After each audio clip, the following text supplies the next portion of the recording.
इस फिगर से हमने ये डिस्कशन की थी कि यहाँ पे जो पॉपुलेशन है उसमें स्पैरोज है, तो यहाँ पॉपुलेशन में क्रोमोसोम्स है। यहाँ उनके ये जो फीचर्स थे वो उनके पैर, पंख और चोंच थी, तो यहाँ हमारे पास उनके फीचर 0 और 1 में है। These are called as genes. So ultimately this is the representation in genetic algorithms. So यहाँ तक हमने कल डिस्कस किया था।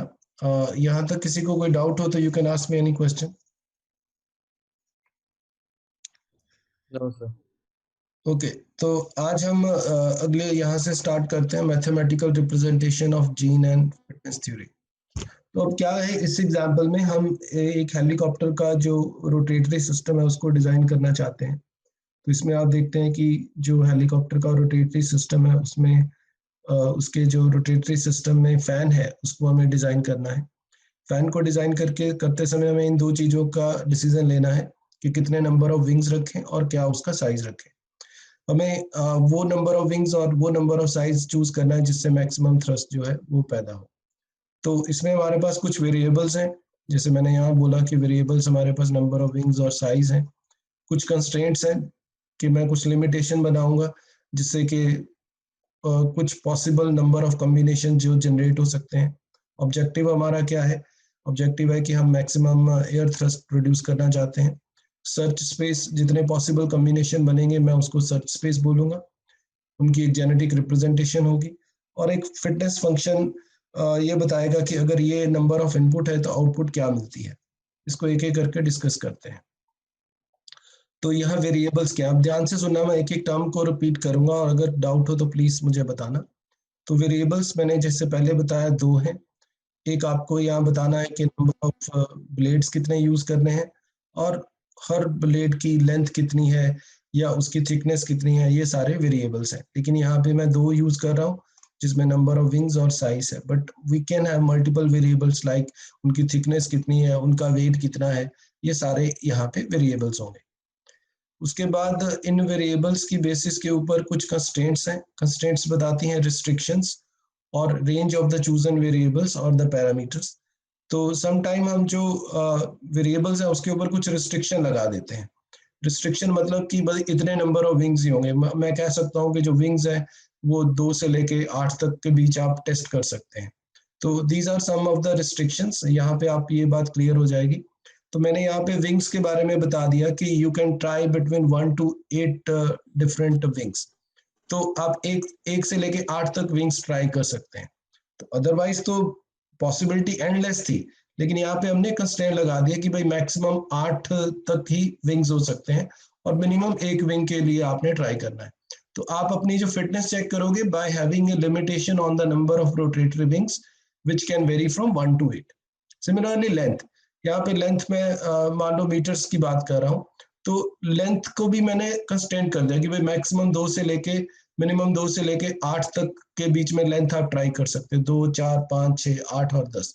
तो इस तरह से मैंने लेंथ के लिए भी कुछ कंस्ट्रेंट लगा दिए हैं और नंबर ऑफ विंग्स के ऊपर भी कंस्ट्रेंट लगा दिए हैं। सो इस तरह से जो कंस्ट्रेंट्स है वो हम डिफाइन कर सकते हैं अपने वेरिएबल्स के ऊपर। ऑब्जेक्टिव क्या है? ऑब्जेक्टिव है यहाँ पे हमारा कि to look for the best number of wings और उनकी length for getting the maximum value of lift for the best helicopter. तो हमारा ऑब्जेक्टिव है कि हम मैक्सिमम वैल्यू ऑफ लिफ्ट चाहते हैं और उसको ऑब्टेन करने के लिए हमें डिसाइड करना है कि कितने विंग्स होने चाहिए और उनकी क्या लेंथ होनी चाहिए।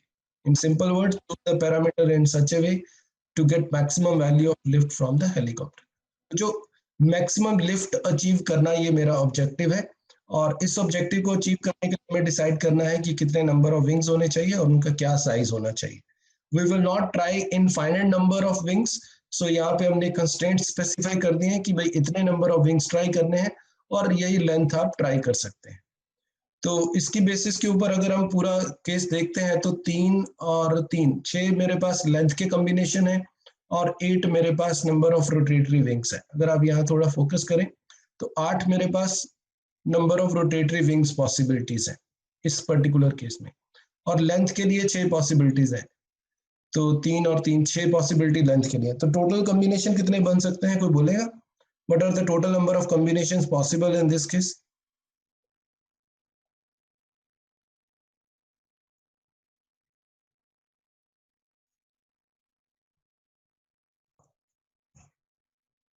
What are total number of combinations possible in this case?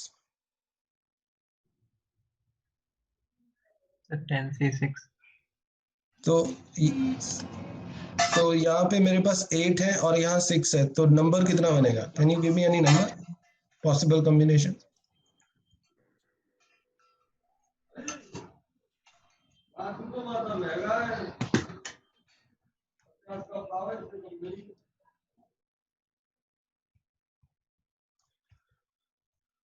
तो 8 इंटू 6 48 पॉसिबल कॉम्बिनेशंस बनेंगे और इन 48 कॉम्बिनेशंस के ऊपर हम अपना जो एल्गो है वो अचीव करेंगे to achieve maximum value of lift.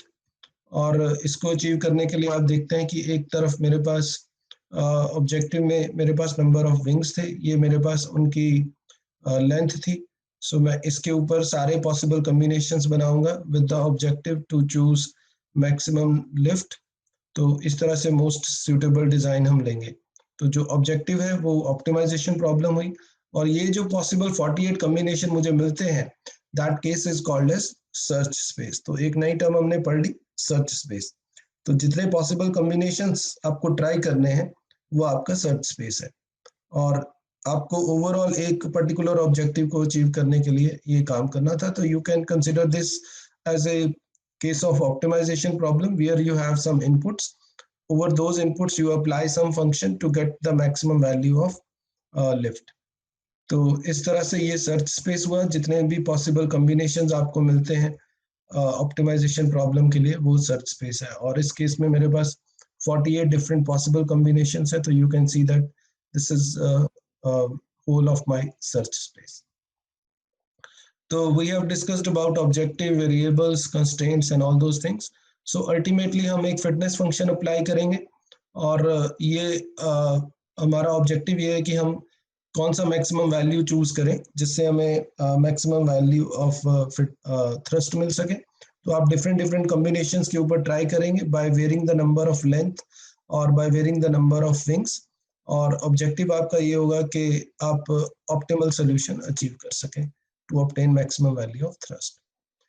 तो this is the fitness function जिसमें आप इनपुट देंगे और वो आपको थ्रस्ट बताएगा। तो फिटनेस फंक्शन क्या होगा, आप इसमें नंबर ऑफ विंग्स और लेंथ देंगे, और वो फिटनेस फंक्शन आपको बताएगा कि अगर लेंथ इतनी है और नंबर ऑफ विंग्स इतने हैं तो इतनी वैल्यू ऑफ थ्रस्ट प्रोड्यूस हो रही है। तो फिटनेस फंक्शन आपका वैल्यू ऑफ थ्रस्ट है। तो हर इनपुट के लिए आप डिफरेंट वैल्यू ऑफ थ्रस्ट को कैलकुलेट करेंगे and you will select that particular solution where you have maximum value of thrust. So the value of thrust based on the number of input is called as fitness function in our case. Function का मतलब होता है कुछ input आएगी कुछ output आएगी। तो इसमें इनपुट क्या होगी, नंबर ऑफ विंग्स और लेंथ, और आउटपुट क्या होगी, thrust.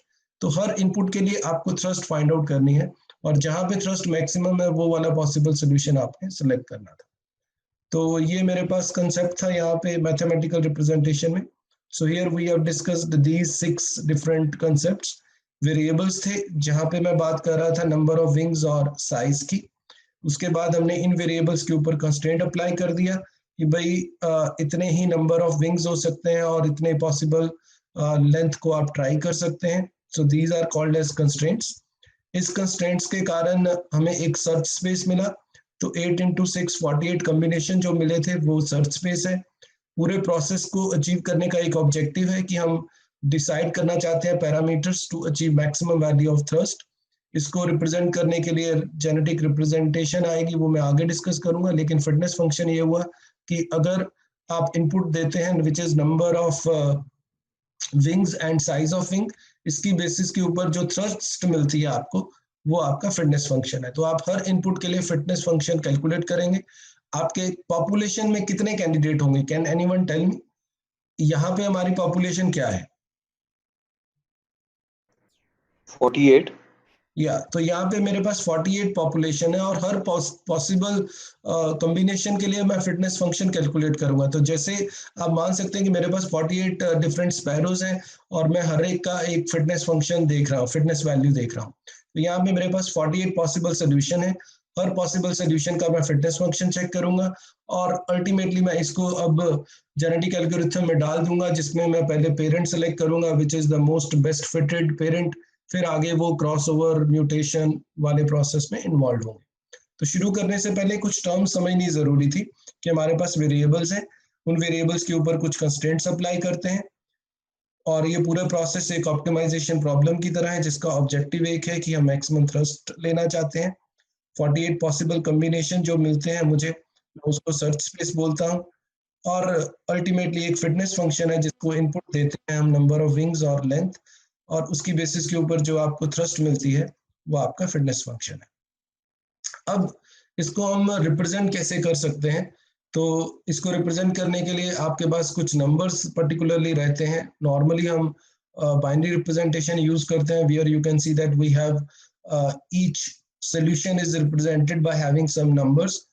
One possible way is to have binary numbers, and this is called as a bitmap or bit string, where we have an array of bits, and all these represent different genes for a particular solution. So there are multiple possibilities to implement this in a computer.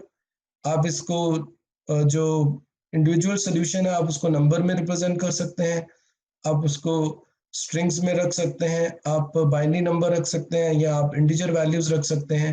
You can use some special symbols, और you can use some floating point number.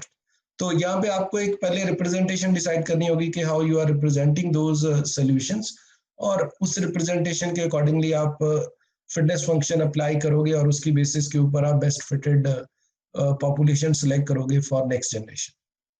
सो इस तरह से fitness function जो था मैंने आपको बता दिया कि हम फिटनेस फंक्शन में एक इनपुट पास करेंगे, फिटनेस फंक्शन अप्लाई होगा और वो आपको एक रिजल्टेंट फिटनेस वैल्यू देगा। इस एग्जांपल में मेरे पास इनपुट रहेगी नंबर ऑफ ब्लेड्स और उनका साइज, और उसकी बेसिस के ऊपर जो थ्रस्ट निकलती है वो मेरे पास यहाँ पे आउटपुट वैल्यू मिलेगी।